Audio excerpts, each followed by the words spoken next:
അസ്സലാമു അലൈക്കും വറഹ്മത്തുള്ളാഹി തആല വബറകാതുഹു. ഷാക്കിറയുടെ കഥയിലേക്ക് എല്ലാവർക്കും സ്വാഗതം. ആ മച്ചി പെണ്ണിനെയാണോടി നിന്റെ ആങ്ങളെ കല്യാണം കഴിക്കുന്നത്? അമ്മായിമ്മയുടെ വാക്കുകൾ കേട്ട സജിന ഞെട്ടിപ്പോയി. അതേ, അവൾക്ക് ട്രീറ്റ്മെൻറ്റൊന്നും എടുത്തിട്ടില്ലല്ലോ. എന്താ കുഴപ്പമൊന്നും നോക്കിയിട്ടില്ല. പെട്ടെന്നൊരാളെ മച്ചി എന്ന് പറയാനേ എന്ത് അവകാശമുള്ളത്? മരുമകളുടെ വാക്ക് കേട്ട് ശരിക്കും അമ്മായിമ്മ ഞെട്ടി. ഹോ, നാവിനല്പം നീളം കൂടുന്നുണ്ട്. ആ, എന്നാൽ ഈ സമയം ഷാക്കിറ, പഠിച്ചോനെ, എനിക്ക് കുഞ്ഞുങ്ങൾ ഉണ്ടാവോ ഇല്ലേ എന്നൊന്നും അറിയാതെയാണല്ലോ അദ്ദേഹം എന്നെ വിവാഹത്തിലേക്ക് വേണ്ടി കൈ പിടിച്ചു കൊണ്ടുപോകുന്നത്. എൻ്റെ ജീവിതം ഇനി ഇങ്ങനെ ആകുമ്പോൾ അദ്ദേഹത്തിന് എന്തെങ്കിലും പ്രശ്നമുണ്ടാകുമോ, വിഷമമുണ്ടാകുമോ എന്നുള്ള കാര്യത്തിൽ ഷാക്കിറക്കും നല്ല ടെൻഷൻ ഉണ്ടായിരുന്നു. അങ്ങനെ ഒരു ഞായറാഴ്ച ദിവസം വൈകുന്നേരം സജിനയോട് മാറ്റി നിൽക്കാൻ പറഞ്ഞതുപോലെ അവൾ മാറ്റിയൊരുങ്ങി മക്കൾക്കും മാറ്റിക്കൊടുത്തു. എങ്ങോട്ട് പോകുന്നു എന്ന് പറഞ്ഞിട്ടില്ല. അവൾ റൂമിന് പുറത്തിറങ്ങാതെ അവിടെ തന്നെ ഇരുന്നു. പുറത്തേക്ക് പോയി ആയിഷമ്മ കണ്ടാൽ പിന്നെ എങ്ങോട്ട് പോകുന്നതിന് മുമ്പേയും അവരുടെ അനുവാദം കിട്ടണം. ഹോ, എന്തായാലും ചോദിക്കണം. എവിടുക്ക, ഏതാ, എന്തിനാ, എങ്ങനെ, അങ്ങനെ ഓരോന്ന് പറയണം. അങ്ങനെ ചോദിക്കണം. ആ നിയമം ആ വീട്ടിലുള്ളൊരു നിയമമാണ്. അത് തെറ്റിച്ചതിന് വായിൽ തോന്നിയത് പറയും. അഥവാ ചോദിക്കാതെ മിണ്ടാതെ പോയിട്ടുണ്ടെങ്കിൽ നല്ലോണം പൊളിച്ച ചീത്ത അയക്കുകയും ചെയ്യും. എങ്ങോട്ടാണ് പോകുന്നതെന്നറിയാതെ എങ്ങനെയാണ് ചോദിക്കുന്നത്? ഇക്ക മാറ്റിക്കാൻ പറഞ്ഞു. ഇക്ക വരുന്നവരെ റൂമിൽ തന്നെ നിൽക്കാം. ഇക്ക പറഞ്ഞോളും ഉമ്മയോട് എന്നവൾ മനസ്സിലുറപ്പിച്ചു. റഷീദൊക്കെ വന്ന് ചെറിയ കുഞ്ഞിനെ എടുത്ത് വാ പോകാം എന്ന് സജിനിയുടെ മുഖത്തേക്ക് നോക്കി പറഞ്ഞു. ആ മുഖം ദയനീയതയോടെ തന്നെ നോക്കുന്നത് കണ്ടപ്പോൾ തന്നെ കാര്യം മനസ്സിലായി. ഒന്നും ഉണ്ടാകില്ല എന്ന് കൺചിമ്മി കാണിച്ചുകൊണ്ട് ആ കൈ പിടിച്ച് അവൾക്ക് ഒരു ധൈര്യത്തിന് വേണ്ടി. എങ്ങോട്ടാ ഇപ്പോൾ പുതിയാപ്പിളയും മുതിയണ്ണും കുട്ടികളും കൂടെ? സജിന പേടിച്ചതുപോലെ തന്നെ സിറ്റ് ഔട്ടിലെത്തിയപ്പോൾ ചാരു കസേരയിൽ ഇരിക്കുകയായിരുന്നു ആയുഷുമ്മ. അത് നിയാസിൻ്റെ വിവാഹമല്ല വരുന്നത്. അപ്പോൾ നാളെ ഡ്രസ്സ് എടുക്കാൻ പോകാം എന്ന് പറഞ്ഞിരുന്നോ?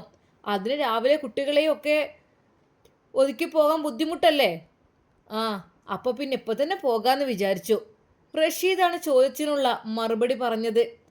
അതിന് പെട്ടെന്ന് പൊട്ടിമുളിച്ചതാണോ ആ പോക്ക്? അവൾ ഒരുങ്ങുന്നതിന് മുമ്പ് എന്നോടൊന്ന് പറഞ്ഞാൽ എന്താ വരാൻ പോകുന്നത്? ഓൾ എപ്പോൾ ഒരുങ്ങി മാറ്റി നിൽക്കുന്നുണ്ട്? തന്നോട് ചോദിക്കാതെ, താൻ അനുവാദം കൊടുക്കാതെ മാറ്റി വന്നതിൽ ദേഷ്യപ്പെട്ടുകൊണ്ട് ആയുഷമ്മ ചോദിച്ചു. അതിനവൾക്ക് അറിയില്ലായിരുന്നു ഉമ്മ. എൻ്റെ ഫോണിലേക്കാണ് വിളിച്ചു പറഞ്ഞത്. ഞാൻ അവളോട് ഡ്രസ്സ് എടുക്കാനാണ് എന്നൊന്നും പറഞ്ഞിട്ടില്ല. മുൻകൂട്ടി പറഞ്ഞാലേ ഞാൻ വരുന്നതിന് മുമ്പേ അവൾക്ക് ഒരുപാട് കണക്ക് കൂട്ടലുകൾ ഉണ്ടാവും. എങ്ങനത്തെ ഡ്രസ്സ് എടുക്കണം, എത്ര കൂട്ടെടുക്കണം, ഏത് കളർ എടുക്കണം, ഏത് ഡിസൈൻ എടുക്കണം, അങ്ങനെയൊക്കെ. ഇതാകുമ്പോൾ പിന്നെ ആ പ്രശ്നമല്ലല്ലോ.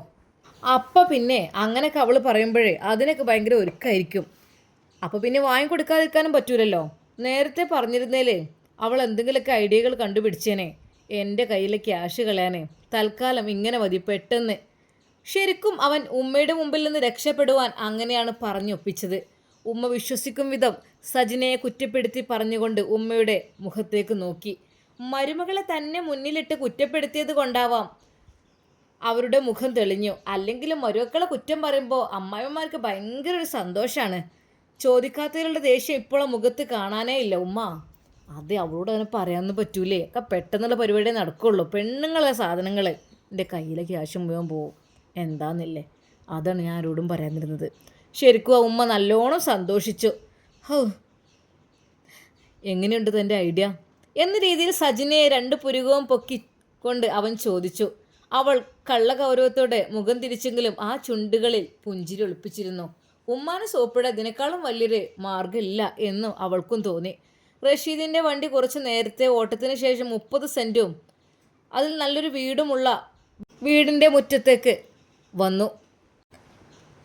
അവൾ ഇവിടെ ആരാ എന്ന സംശയത്തിൽ നെറ്റി ചുളിച്ചാണ് ഇറങ്ങിയത്. എന്തൊക്കെയാ ഇവിടെ ആരാ? ഇത്രയും കാലത്തിനിടയ്ക്ക് ഈ സ്ഥലത്ത് ഒരു ബന്ധമുള്ളതായിട്ട് അവൾക്ക് അറിയില്ല. വീട് പൂട്ടിയിട്ടാണ് ഉണ്ടായിരുന്നത്. കാറിൻ്റെ ശബ്ദം കേട്ട് എവിടെ നിന്നാണെന്ന് അറിയില്ല. ഒരാൾ തങ്ങളുടെ ബാക്കിൽ വന്ന് വരൂ എന്നൊരു വാക്ക് കേട്ട് അവൾ നോക്കി. ഒരു 45 വയസ്സ് പ്രായം തോന്നുന്ന ഒരാൾ ചോദിക്കുന്നുണ്ടായിരുന്നോ വാ. അവനൊരു കൈകൊണ്ട് സജിനയുടെ കയ്യിൽ കോർത്തു. മറുകൈ കൊണ്ട് കുഞ്ഞിനെ എടുത്തുകൊണ്ട് അയാളുടെ പിന്നാലെ കയറി. വീട് മൊത്തം നടന്നു കണ്ടു. ഓരോ സ്ഥലത്തെത്തുമ്പോഴും അയാൾ അതിനെക്കുറിച്ച് പറയുന്നുണ്ട്. എല്ലാം കേട്ട് മൂളുന്നുണ്ട് എന്നതല്ലാതെ അവൻ തിരിച്ചൊന്നും പറയുന്നില്ല. സജനക്ക് പക്ഷെ എന്താണെന്ന് മനസ്സിൽ ആകുന്നുണ്ടായിരുന്നില്ല. എന്തിനിപ്പോൾ ഇങ്ങോട്ട് കൊണ്ടുവന്ന് എനിക്ക് മനസ്സിലാകുന്നില്ലല്ലോ. ഏ നിനക്ക് ഈ വീട് ഇഷ്ടപ്പെട്ടോ? വീട്ടിൽ നിന്നും പുറത്തിറങ്ങി അവിടെ എല്ലാം കാണുന്നതിനിടയിൽ റഷീദ് അവളോട് ചോദിക്കുന്നത് കേട്ടപ്പോൾ അവൾ ഇഷ്ടമായി എന്നുത്തരം പറഞ്ഞു.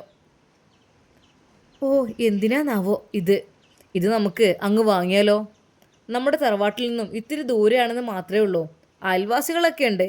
അറിയാത്തൊരു സ്ഥലത്തായതുകൊണ്ട് നിനക്ക് ബുദ്ധിമുട്ടില്ലെങ്കിലേ നമുക്കിത് ഉറപ്പിക്കാം. അഡ്വാൻസ് കൊടുത്തിടാം.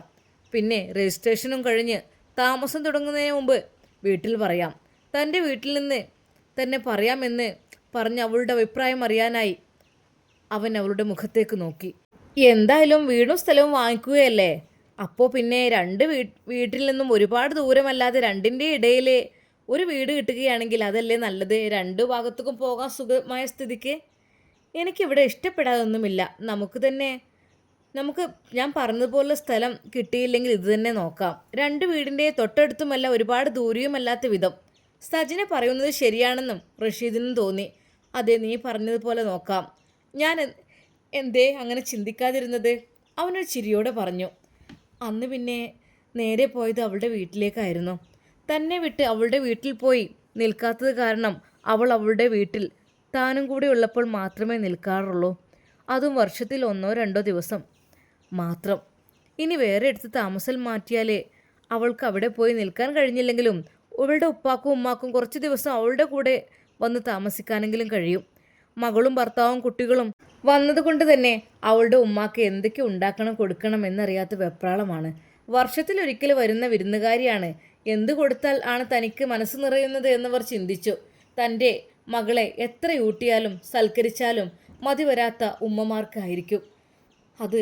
പെൺമക്കളെ പ്രത്യേകിച്ച് ഉമ്മമാർക്ക് കൂടുതലൊരു സ്നേഹമുള്ളതുപോലെ തോന്നും പലർക്കും. പക്ഷേ ഇവളുടെ കാര്യത്തിൽ വരാറേ ഇല്ല, തീരെ നിൽക്കാറുമില്ല. അതുകൊണ്ട് തന്നെ എപ്പോഴെങ്കിലും വരുന്ന അവൾക്ക് എന്താണ് കൊടുക്കേണ്ടതെന്ന് വരെ ഉമ്മാക്ക് കൺഫ്യൂഷനായിപ്പോയി. രാത്രി സജിനയുടെ ഉപ്പയും ആങ്ങളുമാരും ഉള്ള സമയം തീന്മേശയിൽ വിഭവങ്ങൾ നിരത്താൻ ഉമ്മയും നാത്തൂമാരും അടുക്കളയിൽ നിന്നും ടേബിളിലേക്ക് ഓരോ വട്ടവും കടന്നു വന്നുകൊണ്ടിരുന്നു. സജിന അവരെ സഹായിക്കാൻ നോക്കി, എങ്കിലും അവളെ അതിനൊന്നും അനുവദിച്ചില്ല. ഭക്ഷണത്തിൻ്റെ സമയത്ത് റഷീദ് വീട് കാണാൻ പോയതും വീടും സ്ഥലവും എടുക്കാനുള്ള പ്ലാനിങ്ങിനെ കുറിച്ചും എല്ലാവരോടുമായി സംസാരിക്കുകയുണ്ടായി. സംസാരത്തിനിടയിൽ കയ്യിലുള്ള ഫണ്ടിനെ കുറിച്ചും എത്ര ബഡ്ജറ്റ് ആവാം എന്നതിനെക്കുറിച്ചും അവർ സംസാരിച്ചു. തൻ്റെ സമ്പാദ്യം എത്രയുള്ളതെന്നും ബാക്കി സജിനയുടെ സ്വർണം വിൽക്കാമെന്നുമാണ് തീരുമാനമെന്നും അവൻ അവരോട് പറഞ്ഞപ്പോൾ വീട് വാങ്ങുന്നതിന് അവർ പൂർണ്ണ സപ്പോർട്ടാണെന്നും എത്രയും പെട്ടെന്ന് തന്നെ വാങ്ങാൻ നോക്കാമെന്നും ഞങ്ങളുടെ വീട് നല്ലത് വേണമെങ്കിൽ അന്വേഷിക്കാമെന്നും പറഞ്ഞോടെ സജിനയുടെയും അവൻ്റെയും മനസ്സ് നിറഞ്ഞു. എന്നാൽ ഏറ്റവും അവസാനം അവരുടെ സ്വർണം അത് വീണ്ടും എന്തെങ്കിലും ആവശ്യം വരുമ്പോൾ എടുക്കാം എന്നും തികയാതെ വരുന്ന പണം ഞാൻ തരാമെന്നും ഉപ്പ പറഞ്ഞപ്പോൾ ശരിക്കും സജിനയുടെ കണ്ണിൽ നിന്നും 2 തുള്ളി കണ്ണുനീർ അടർന്നു വീണു. പക്ഷെ അത് സന്തോഷത്തിൻ്റെതായിരുന്നു. കാരണം സ്വർണം എടുക്കുക എന്നുള്ളത് ഉപ്പാക്ക് താല്പര്യമുള്ള കാര്യമല്ല. അങ്ങനെ ഭക്ഷണമെല്ലാം കഴിച്ച് എല്ലാവരും കൂടെ എഴുന്നേറ്റു ഇരുന്ന് സംസാരിക്കുന്നതിനിടയിൽ നാത്തൂന്മാരും സജിനയും പിറ്റേ ദിവസം ഷോപ്പിങ്ങിന് പോകുന്നതിൻ്റെ പ്ലാനിങ്ങിലായിരുന്നു. നിയാസിൻ്റെ വിവാഹക്കാര്യവും അവരുടെ ഇടയിൽ സംസാരം വന്നു. 2ാം വിവാഹമാണെങ്കിലും നിയാസിൻ്റെ ഉപ്പാക്കും ഉമ്മാക്കും സജിനയെ ഒഴിവാക്കാൻ പറ്റില്ലല്ലോ. അവൾ ഒരു പെങ്ങളല്ലേ ഉള്ളൂ. അതുകൊണ്ട് തന്നെ മൊയ്തു ഹാജിക്കും ആയിഷമ്മക്കും ഇഷ്ടപ്പെട്ടാലും ഇല്ലെങ്കിലും അവിടെ പറയാതിരിക്കാൻ കഴിയില്ലല്ലോ എന്ന് കരുതി അവർ വിവാഹം പറയാൻ അവരുടെ വീട്ടിലെത്തി. ആദിത്യ മര്യാദ കാണിച്ച് ആയിഷും അവരോട് സംസാരിക്കുകയും അവരെ സൽക്കരിക്കുകയും ചെയ്തു. ഒടുവിൽ അവർ വന്നത് എന്തിനാണെന്ന് അറിയാമായിരുന്നു. എങ്കിലും അവരുടെ നാവിൽ നിന്നും കേട്ടതോടെ അവരുടെ പരിഹാസച്ചിരിയോടെ ചോദിച്ചു, ആ മച്ചിയെ തന്നെ വിവാഹം കഴിക്കാൻ തീരുമാനിച്ചുല്ലേ? ഒരിക്കൽ നിങ്ങൾക്കും മനസ്സിലാവും ഞാൻ പറഞ്ഞതിൻ്റെ അർത്ഥം. പിന്നെയും ഐഷും എന്തൊക്കെയോ ഷാക്രിയെ പറ്റി പറഞ്ഞു. നിയാസിൻ്റെ ഉമ്മക്കും ഉപ്പാക്കും എങ്ങനെയെങ്കിലും അവിടെ നിന്ന് പോയാൽ മതിയെന്നായി. സജിന അവരെ ദയനീയമായ അവരുടെ മുഖത്തേക്ക് നോക്കി. വിവാഹം ഇങ്ങടുത്തതോടെ ഷാക്കിറക്ക് താൻ ചെയ്യുന്ന മുഴുവൻ അബദ്ധങ്ങളായി തുടങ്ങി. ആകെക്കൂടെ ഒരു വെപ്രാളം. സജിന അവൾക്ക് അവർ വാങ്ങിയ മഹറിൻ്റെയും ഡ്രസ്സിൻ്റെയൊക്കെ ഫോട്ടോ അയച്ചു കൊടുത്തു. അറബിയിൽ നിയാസ് എന്ന പേരെഴുതിയ ലോക്കറ്റിലേക്ക് ഒരു നിമിഷം നോക്കിയിരുന്നു പോയി അവൾ. അറിയാം ഇതെൻ്റെ രണ്ടാമത്തെ മഹർമാലയാണെന്ന്. എന്നാലും സാരമില്ല, മനസ്സമാധാനത്തോടു കൂടിയുള്ള ഒരു ജീവിതം കിട്ടിയാൽ മതി അല്ല. ഭയങ്കരമായിട്ട് ടെൻഷൻ വന്നു അവൾക്കത് കണ്ടപ്പോൾ. പഠിച്ചോനെ, ഈ ജീവിതങ്ങൾ എനിക്ക് ബുദ്ധിമുട്ടില്ലാതെ പ്രയാസമില്ലാതാക്കി തന്നെ അല്ല. ഇടയ്ക്കിടയ്ക്ക് തേടി വരുന്ന നിയാസിൻ്റെ കാളുകൾ അത് ചിലപ്പോൾ 5 മിനിറ്റോ അതിൽ കുറവോ ദൈർഘ്യം മാത്രമേ കാണും. കഴിച്ചോ? സുഖമല്ലേ? അങ്ങനെ അത്യാവശ്യം കുറച്ച് കാര്യങ്ങൾ ചോദിക്കും. അവർ അതിന് മൂളിയും ഒറ്റ വാക്കിലും മറുപടി പറയും. മറ്റുള്ളവരെ പോലെ കുസൃതിയോടെ ഉള്ള ചോദ്യങ്ങളോ ശൃംഗാരമോ ഇല്ല. അവൾ അവനോട് തിരിച്ചൊന്നും ചോദിക്കാറുമില്ല. നിയാസിനും അവളുടെ അപരിചിതത്വം മാറട്ടെ എന്നൊരു ചിന്ത മാത്രമേ ഫോൺ വിളിക്കൊണ്ട് ഉദ്ദേശ്യം ഉള്ളൂ. അല്ലാതെ ജീവിതത്തിനെ പറ്റിയുള്ള മുൻകൂർ പ്ലാനിങ്ങോ തമ്മിൽ പ്രണയമോ ഇല്ല. ജീവിതത്തിൽ വിധി കൊണ്ട് തോറ്റവർ 2 പേർ. തങ്ങളുടെ ഒന്നിക്കൽ കൊണ്ട് കാലങ്ങൾ കൊണ്ട് ഞങ്ങൾക്കു നല്ലൊരു ജോഡികളാകാം, നല്ല ജീവിതമുണ്ടാകും എന്നൊരു പ്രതീക്ഷയും മാത്രം. ആ ചെറിയൊരു ഫോൺ വിളി തന്നെ അവൾക്ക് മനസ്സിലാക്കി കൊടുത്തിരുന്നു നിയാസ് എങ്ങനെ പോലെ ഉള്ളവനാണെന്ന്.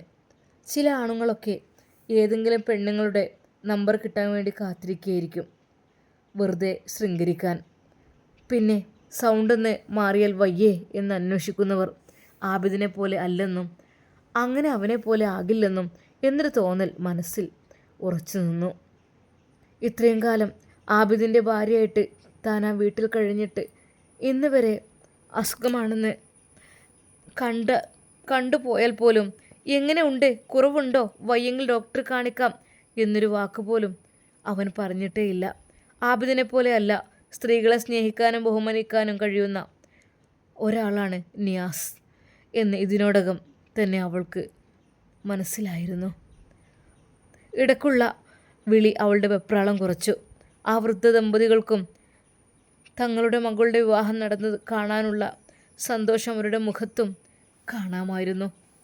റീമയും ഫാമിലിയും ലീവിന് നാളെയാണ് വരുന്നത്. ഫെബി വിവാഹം അടുപ്പിച്ച് ഒരാഴ്ച ലീവ് എടുക്കാമെന്ന് റീവക്കും വാക്ക് കൊടുത്തിട്ടുണ്ട്. തൻ്റെ അനിയത്തിമാർക്ക് തൻ്റെ വിവാഹത്തിലുള്ള കരുതൽ കണ്ടു മനസ്സ് നിറയുന്നുണ്ട്. എങ്കിലും ഏട്ടത്തിയെ താൻ അവരുടെ വിവാഹത്തിന് ചെയ്യേണ്ടിയിരുന്ന കാര്യങ്ങളായിരുന്നു ഇതെല്ലാം ഓർക്കുമ്പോൾ. എൻ്റെ ഇത്താത്താക്ക് വേണ്ടി, ഞങ്ങളുടെ ഇത്താത്താക്ക് വേണ്ടി മാത്രമാണ് ഞങ്ങൾ ഇതെല്ലാം സെറ്റാക്കുന്നത്. ഇതുപോലെ കുറേ ദിവസങ്ങൾക്ക് മുമ്പേ അവരുടെ വിവാഹത്തിന് വന്ന് നിൽക്കാനൊന്നും പറ്റിയിരുന്നില്ല എന്ന് ഓർക്കുമ്പോഴാണ് ഇപ്പോൾ വിഷമം. അന്ന് ഞങ്ങളൊക്കെ ചെറിയ കുട്ടികളായിരുന്നു. എന്താ ചെയ്യുക, എൻ്റെ ഇത്താത്തിയുടെ വിവാഹം എന്തൊക്കെയായിരുന്നു ആവോ. റീമയുടെയും ഫെബിയുടെയും സാന്നിധ്യം ആ വീട്ടിൽ ബഹളമയം ഉണ്ടാക്കി. എപ്പോഴെങ്കിലുമാണ് ആ വീട് ഇതുപോലെ ഉണർന്നിരിക്കുന്നത്. അല്ലെങ്കിൽ ഉണ്ടാകുന്നത് ഉമ്മയും ഉപ്പയും പിന്നെയുള്ള ഷാക്കിറയും. കുഞ്ഞുങ്ങളുള്ള വീടല്ലേ ശബ്ദമുണ്ടാക്കുന്നത്. അങ്ങനെ വിവാഹനാളും എത്തി. ഷാക്കിറയ്ക്ക് വേണ്ടി ആദ്യം നൽകിയിരുന്ന സ്വർണം തന്നെ മതി എന്ന് അവൾ തീരുമാനിച്ചിരുന്നു. അതുണ്ടല്ലോ എന്ന് സമാധാനമായിരുന്നു ഉമ്മാക്കും ഉപ്പാക്കും. എന്നാൽ വിവാഹത്തിൻ്റെ അന്ന് സാരിയൊക്കെ ഉടുപ്പിച്ച് ഷാക്കിറയെ സുന്ദരിയാക്കി ഉണ്ടായിരുന്നു. സുന്ദരിയായി അണിഞ്ഞൊരുങ്ങിയപ്പോൾ ഷാക്കിറ എത്ര മനോഹരമായെന്നോ. അടിപൊളി ഓർണമെൻറ്റ്സൊക്കെ ഇട്ട് കൊടുത്തതിന് ശേഷം റീം ഒരു പെട്ടിയുമായി വന്ന് അതിൽ നിന്നും ഒരു 10 പവൻ്റെ സെറ്റ് കൂടെ അവൾക്ക് അണിയിച്ചു കൊടുത്തു. ഇത് ഞങ്ങൾ അനിയത്തിമാരുടെ വകയാണ് എന്ന് പറഞ്ഞാണ് ധരിപ്പിച്ചത്. അതൊന്നും വേണ്ടെന്ന് അവൾ ഒരുപാട് പറഞ്ഞു. നോക്കിയപ്പോഴേക്കും 2 പേരും അതിന് വഴങ്ങിയില്ല. വിവാഹം പ്രമാണിച്ചു സജിന തലേന്ന് തന്നെ നിയാസിൻ്റെ വീട്ടിലെത്തിയിരുന്നു. ആയുഷുമ്മ കുറച്ച് ഹാലുളകി എങ്കിലും അതൊന്നും അവൾ കാര്യമാക്കിയില്ല. മച്ചിൻ്റെ കല്യാണത്തിന് ഒരുങ്ങി കെട്ടി പോവുക ഓള്, അല്ല പിന്നെ. പക്ഷേ സജിന ഒന്നും ചെവി കൊടുത്തില്ല. അവൾ അവളുടെ ഇഷ്ടത്തിന് തന്നെ ഇറങ്ങിപ്പോന്നു. കാരണം അതിനൊരിക്കലും സമ്മതിക്കൂല, ഒന്നിനും സമ്മതിക്കൂല. നോക്കിക്കോടി, നോക്കിക്കോ, ഏറിക്കഴിഞ്ഞാൽ 1 കൊല്ലം 1 വർഷം മാത്രമേ എൻ്റെ ആങ്ങൾ ആ പമ്പർന്നോളൊപ്പം വെക്കുള്ളൂ. നോക്കിക്കോ, ഇത് അതിൽ കൂടുതൽ നിൻ്റെ ആങ്ങൾ അവളെ വെച്ചുകൊണ്ടിരിക്കില്ല. ആദ്യത്തെ അഭിനിവേശമൊക്കെ കഴിഞ്ഞ് ഒരു കുഞ്ഞില്ലാതെ വരുമ്പോഴേ അതൊക്കെ കേട്ടടങ്ങും. നോക്കിക്കോ, അവളെ അവൻ അവളുടെ വീട്ടിൽ തന്നെ കൊണ്ടുപോയി ആക്കും. ഇതൊക്കെ നമ്മൾ കുറേ കണ്ടതാ എന്ന രീതിയിൽ സജിനയും റഷീദ് വിവാഹത്തിന് വേണ്ടി പോകുവാൻ ഇറങ്ങുന്ന സമയത്താണ് സജിനയോട് ആയുഷമ്മ വിളിച്ചു പറയുന്നത്, നല്ലൊരു കാര്യത്തിന് വേണ്ടി ഇറങ്ങുകയാണ്. അതെ, നിക്കാഹിന് വേണ്ടി, കല്യാണത്തിന് വേണ്ടി ഇറങ്ങുമ്പോഴേ ഇങ്ങനെയാണോ പറയുക? ഒരു കൊല്ലം ഒരു തേച്ച് ജീവിക്കൂല എന്നുള്ളത് ആ ദുഷ്ടയായ തള്ളയുടെ നാവിൻ്റെ ആ ശക്തി. പഠിച്ചോനെ നീ കാക്ക്. അതിന് സജിനൊന്നും മറുപടി പറഞ്ഞില്ല. അല്ലെങ്കിൽ എന്ത് മറുപടി പറയാനാ? അതിൻ്റെ നാവ് അങ്ങനെ തന്നെ. ഉള്ള മനുഷ്യനെ വെറുപ്പിക്കുന്ന തരത്തിൽ ഉള്ള സംസാരമേ വരൂ. നല്ലോണം കരുതിക്കോളി. പറഞ്ഞില്ല എന്ന് വേണ്ട, ഒരു കൊല്ലത്തിൻ്റെ അപ്പുറം പോകില്ല. നിങ്ങൾ ഈ ഒരുങ്ങിക്കെട്ടി കല്യാണത്തിന് പോയിട്ട് നടക്കൂല. ഓല് തമ്മിൽ തല്ലിപ്പിരിയും. മക്കളില്ലാത്ത മച്ചിനെ ആർക്കാടി പറ്റുക? ശരിക്കും ഉമ്മയുടെ ആ വാക്കുകൾ കേട്ടപ്പോൾ സജിനക്ക് സങ്കടമാണ് വന്നത്. പഠിച്ചോനെ ഇതിൻ്റെ സ്വഭാവം നീ നന്നാക്കിക്കൊണ്ടല്ല. ഒരാൾ നല്ല രീതിയിൽ ജീവിക്കണം എന്നതല്ല, പക്ഷെ ഇവർ നരകിക്കണം എന്നുള്ള ചിന്താഗതിക്കാരാണ്. ശരിക്കും അവളുടെ മനസ്സിൽ ഓരോ ചിന്തകൾ വിടർന്നു. ഇത്രക്കും മോശമായ ഉമ്മമാരുണ്ടാകുമോ എന്ന് വരെ അവൾ ചിന്തിച്ചു പോയി. എന്താടി നോക്കണത്? അത് കാണാം. ഒരു കൊല്ലത്തിനപ്പുറം പോവില്ല. ആയിഷാൻ്റെ വാക്കാണ്, കേട്ടോ. സജിന ഒന്നും മിണ്ടാതെ അതാ അവിടെ നിന്ന് ഇറങ്ങുന്നു. എന്തായിത്തീരും ഷാക്കിറയുടെ ഇനിയുള്ള ജീവിതം? ഈ അമ്മായിമ്മ, ആദ്യ ഭർത്താവിൻ്റെ അമ്മായിമ്മ, അവളെ ജീവിക്കാൻ സമ്മതിക്കുമോ? നമുക്ക് കാത്തിരുന്ന് കാണാം. അതുവരേക്കും എല്ലാവർക്കും അസ്സലാമു അലൈക്കും വറഹ്മത്തുള്ളാഹി തആല വബറകാതുഹു.